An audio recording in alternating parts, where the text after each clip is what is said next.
এই ভিডিওতে ফ্রান্সিস বেকনের এই এসে অফ গ্রেট প্লেস এটা নিয়ে আলোচনা করব।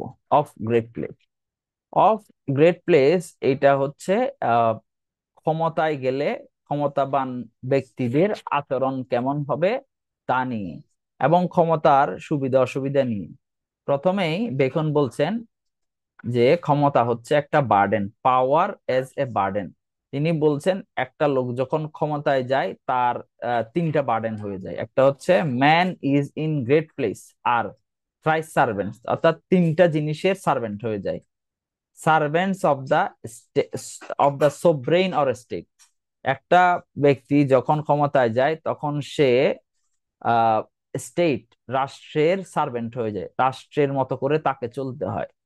ব্যক্তিগত মতামত চিন্তা অনুসরণ করে চলার ব্যাপারটা তার আর থাকে না, ওইভাবে তিনি চলতে পারেন না। তার মানে এইটা একটা প্রথম অসুবিধা, যে সার্ভেন্ট অফ স্টেট। দুই নাম্বার হচ্ছে সার্ভেন্টস অফ ফেম। আপনি যদি ক্ষমতায় যান আপনার অনেক সুনাম হবে, নাম হবে। নাম সুনাম সবসময় এটা ভালো না। আমরা দেখি যারা সেলিব্রিটি, যাদের অনেক সুনাম, তারা যেখানে যায় তাদের পিছনে ফলোয়াররা যান। অর্থাৎ আপনি পাবলিক প্লেসে গেলে অনেক লোক আপনাকে ফলো করবে। লোকেরা আপনাকে ফলো করার অর্থ হচ্ছে আপনি চাইলেই অনেক কিছু করতে পারবেন না। আপনাকে আপনার কথায়, আপনার আচরণে সতর্ক থাকতে হবে। তাই মানে এটা একটা অসুবিধা, সার্ভেন্টস অফ ফেম হয়ে গেলেন। তারপরে হচ্ছে সার্ভেন্টস অফ বিজনেস। আপনার কাজকর্ম অনেক বেড়ে যাবে। কাজকর্ম, বিজনেস বেড়ে যাওয়া মানে হচ্ছে কাজকর্ম বেড়ে যাওয়া।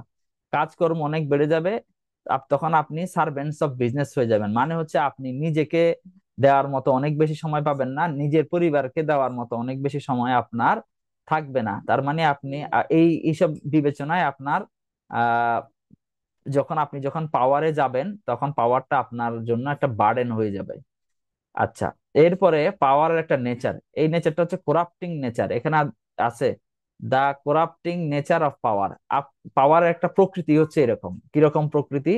যে it is a strange desire to seek power and to lose liberty. আপনি ক্ষমতা, মানুষ ক্ষমতা চায় কিন্তু ক্ষমতায় গেলে আসলে সে নিজের যে স্বাধীনতা সেটা হারিয়ে ফেলে। এইটা হচ্ছে ক্ষমতার একটা প্রকৃতি। তাহলে ক্ষমতাটা কিরকম? Or to seek power over others and lose power over a man self.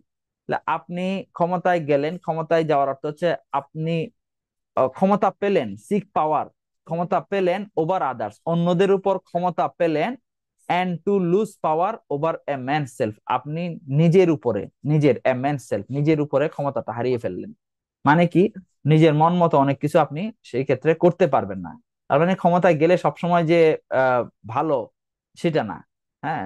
এরপরে হচ্ছে আহ ক্ষমতায় যাওয়ার পথটা কিরকম? দা পাথ টু পাওয়ার।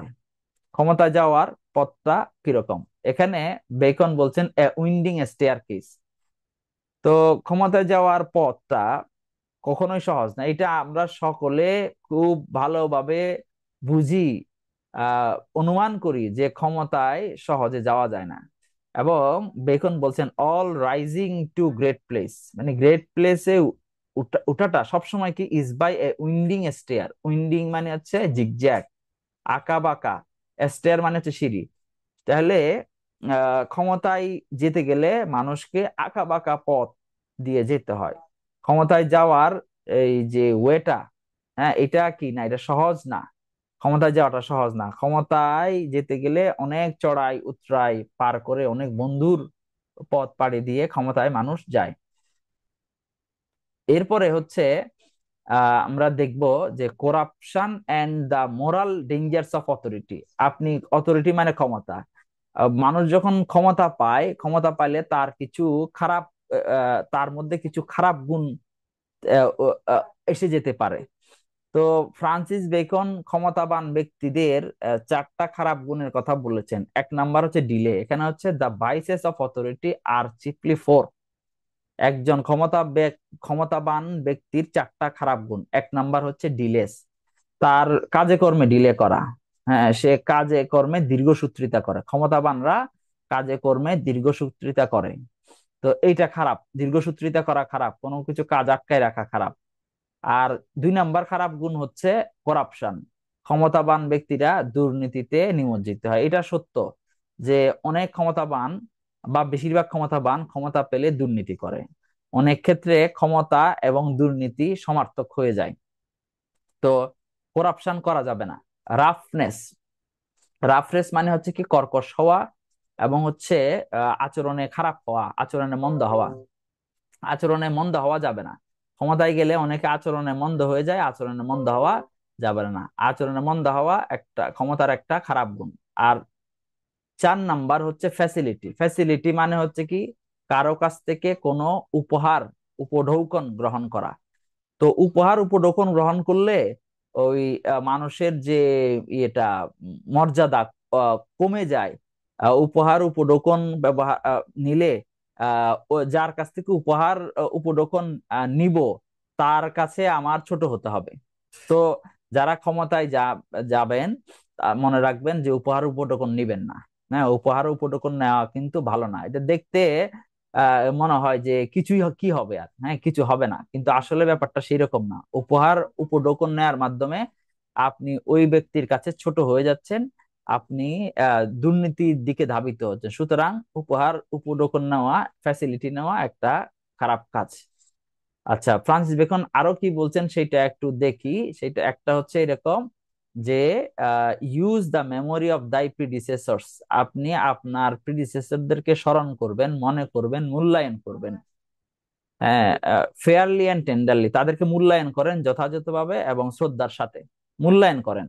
এবং এটাও মাথায় রাখবেন যে তাদের কাজ কোনটা ভালো সেটা আপনি অনুসরণ করেন, যেটা মন্দ সেটা পরিত্যাগ করেন। আর যদি তা না করেন, for if thou does not, যদি তা না করেন, it is a debt will sure be paid when you thou art gone, যখন আপনি চলে যাবেন আপনার যারা পরে আসবে তারাও পূর্ববর্তী হিসেবে আপনাকে যথাযথভাবে মূল্যায়ন করবে না।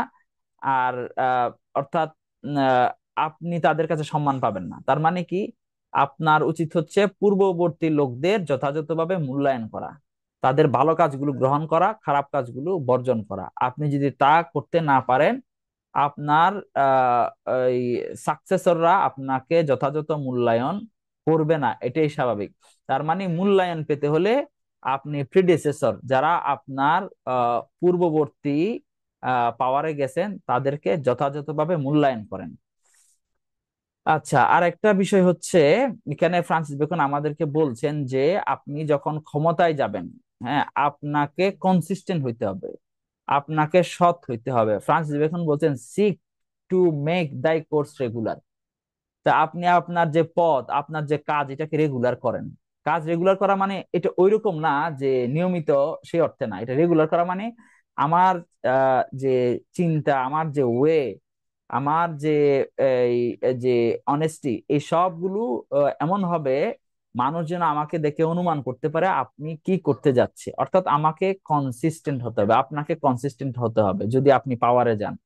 তো ফ্রান্সিস বেকন বলছেন that man may know beforehand what they may expect. তারা আগে থেকেই যেন জানতে পারে, তারা যেটা আশা করতেছে সেটা যেন আগে থেকেই তারা বুঝতে পারে। আপনি যদি কনসিস্টেন্ট হন, পাওয়ারে গেছেন এবং আপনি যদি কনসিস্টেন্ট হন, আপনি কি করতে পারেন লোকে সেটা আগে থেকে অনুমান করতে পারবে। তো আসলে কনসিস্টেন্ট হওয়া খুবই দরকার। সৎ লোক, কনসিস্টেন্ট লোক, তাদের উপর লোক ভরসা করে, কারণ লোকে জানে আপনি উল্টাপাল্টা কিছু করবেন না। তা আপনার আচরণটা এরকম হওয়া উচিত, কনসিস্টেন্ট হওয়া উচিত, যাতে লোকে আপনার উপর আস্থা রাখতে পারে, যাতে লোকে মনে করে যে আপনি যেটা করবেন উল্টাপাল্টা কিছু করবেন না, এরকম আপনার উপর যেন আস্থা থাকে। তা আপনি ক্ষমতায় গেলে আপনার এভাবে আচরণ করা দরকার। তো ক্ষমতায় যাওয়াটা এত সহজ না, কঠিন। আবার ক্ষমতার অনেক রিস্কও আছে। এবং ক্ষমতায় যখন আপনি যাচ্ছেন তখন আপনার কি আছে, অনেক দায়িত্ব আপনাকে পালন করতে হয়। তো এখানে যখন আমরা এই এসেটা পড়লাম তখন দেখলাম যে আহ ক্ষমতায় গেলে একজন মানুষের অনেকগুলো দায়িত্ব আছে, তাকে অনেকগুলো দায়িত্ব পালন করতে হয়, তার অনেকগুলো চ্যালেঞ্জ আছে, চ্যালেঞ্জ গুলো তাকে ফেস করতে হয়। এইটা নিয়েই কিন্তু আলোচনা ফ্রান্সিস বেকন আলোচনা করেছেন। কারণ ক্ষমতার সুবিধা নিয়ে বলার কিছু নাই, কারণ আমরা জানি যে আহ ক্ষমতায় গেলে অনেক সুবিধা, কিন্তু সুবিধার সাথে সাথে অনেক দায়িত্ব আছে। সেই দায়িত্বগুলো ক্ষমতায় গেলে পালন করতে হয়। তো চমৎকার একটা এসে ছিল আলোচনায়। আহ সাথে থাকার জন্য অনেক অনেক ধন্যবাদ।